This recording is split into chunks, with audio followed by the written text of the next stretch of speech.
Yang jelas sejak era Jokowi, ya berarti 12 tahun yang lalu, Indonesia ini amburadul, rusak parah, mundur. Ya dibandingkan waktu Indonesia dipimpin oleh SBY, mundur. Karena mulai eranya Jokowi 12 tahun yang lalu, para pengkhianat itu berkembang. Para pengkhianat, ya pengkhianat bangsa inilah, mau dibilang pengkhianat konstitusi segala macam, berkembang pesat karena kepemimpinan Jokowi ini.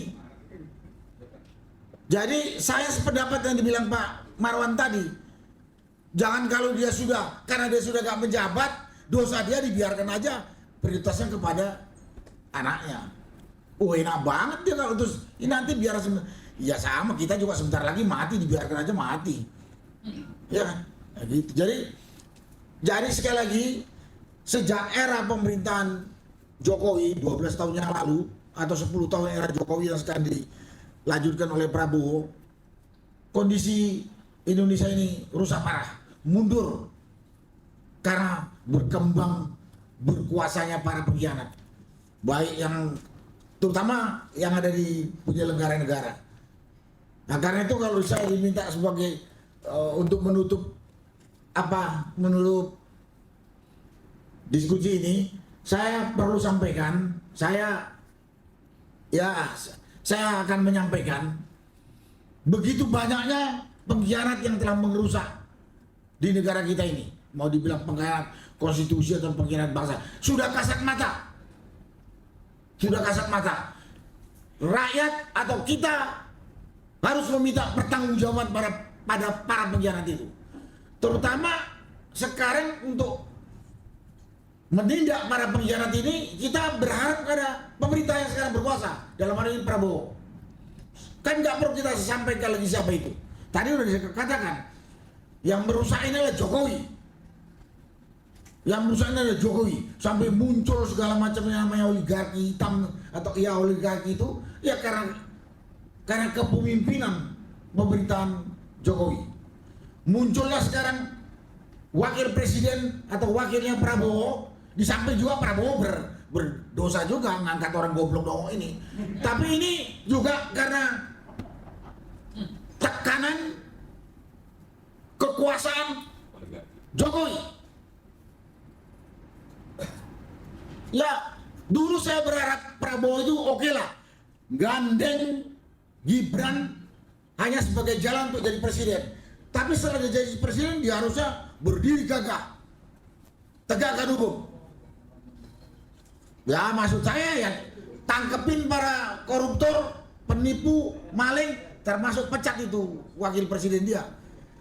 Tapi begitu sudah dilantik jadi presiden, jadi presiden, malah hidup Jokowi. Kita ini timnya Jokowi dan masih sowan terus ke Solo. Bahkan kabinetnya pun kabinet titipan dari Jokowi. Karena itu pada kesempatan ini saya hanya berharap kepada Presiden Prabowo, masukan-masukan dari rakyat dengarkan, termasuk yang kita ngomongin lah sebagian kita dengarkan. Banyak pengkhianat di sekitar Bapak, banyak pengkhianat di dalam pemerintahan Pak Prabowo ini. Pak Prabowo harus berani membersihkan sesuai janji Bapak Prabowo sebelum jadi presiden. Jangan omong-omong doang. Janji itu hutang. Kalau nggak bisa ditagih oleh kita di dunia ini, di akhirat bagaimana akan ditagih? Dulu sebelum dilantik mengatakan, kalau saya diberi mandat sebagai presiden, saya akan sikat itu koruptor. Mau lari ke kutub utara dan segala macam. Koruptornya sekarang berputar di sekitar dirinya. Pelanggar hukum di era Jokowi sudah banyak buktinya. Kenapa nggak dibersihkan? Kenapa nggak dibersihkan? Padahal Bapak Prabowo ini sebelum dilantik sudah janji. Yang kedua, dulu juga ada mengatakan Saya juga berani ngomong itu. Apa dibilangnya? Dia bilang begini, saya lebih tentara dari tentara. Buktikan sekarang. Karena saya tahu saya nggak ada tentara pengejut gitu. Dan pada kesempatan ini juga kita rakyat menawarkan kepada Presiden Prabowo untuk menyikat para pengkhianat ini. Rakyat siap dikerahkan. Rakyat siap bersama-sama. Tapi Bapak jangan ikut jadi pengkhianat. Jangan ikut jadi pengkhianat. Sekarang yang berkuasa adalah Presiden Prabowo. Jadi penjuru untuk menegakkan negara ini menjadi tertib adalah Presiden. Bapak Presiden harus berani membersihkan pemerintahan Bapak dengan benar, dan rakyat siap mendukung dan membantu. Janji Bapak kepada rakyat sebelum dilantik atau pada awal-awal dilantik dulu banyak sekali.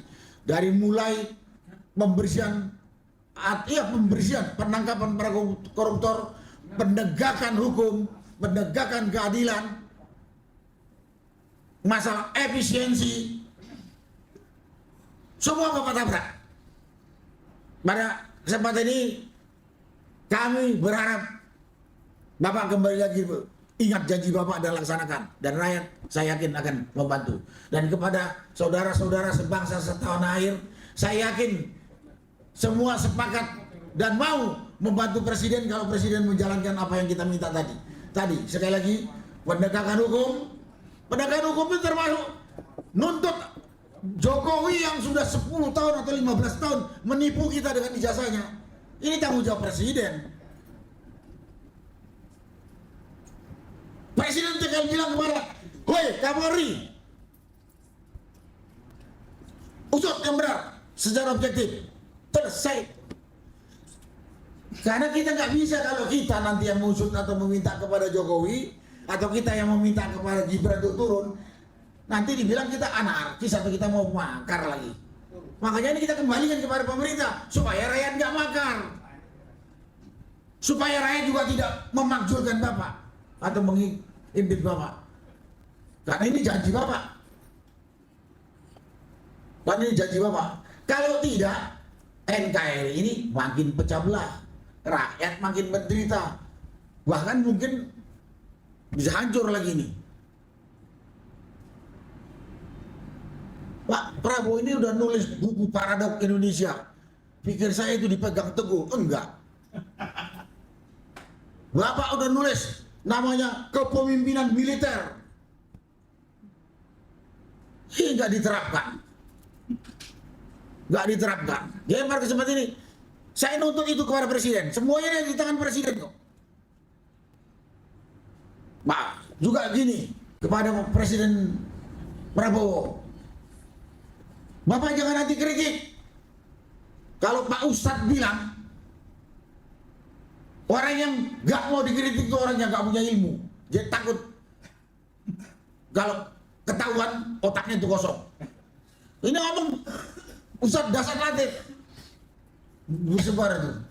Woi, kau yang nggak mau dikritik itu, karena otakku nggak ada isinya. Dia takut ketahuan otak kau itu kosong gitu. Terus terhadap kritik tolong diterima. Bapak jangan merasa paling benar, merasa paling pintar. Apalagi kan orang anti kritik itu karena merasa paling benar dan merasa paling pintar. Buntutnya Bapak salah jalan. Salah jalannya apa?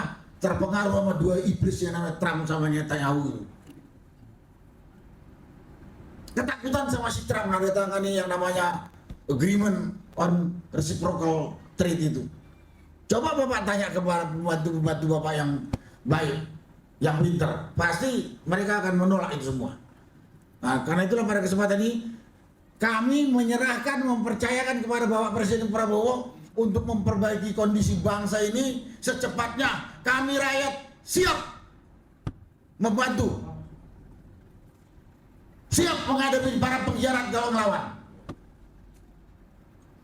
Kami tidak mau, malah justru Bapak yang tadi katanya kalau nggak bisa baik, Bapak yang akan dimajulkan. Kita nggak ke arah ke situ, kita minta. Tapi kalau memang Bapak tetap ikut jalan sama pengkhianat, gimana nggak kita mau maju ke Bapak? Itulah yang bisa saya sampaikan. Dan kemarin kepada saudara-saudara sebangsa setanah air, mari kita monitor, mari kita dukung, mari kita bersatu untuk ini mengikat para pengkhianat konstitusi yang mengakibatkan negara kita jalannya belak-belok, compang-camping gak karuan. Dampaknya nanti berbahaya buat kelangsungan negara kita dan anak cucu kita.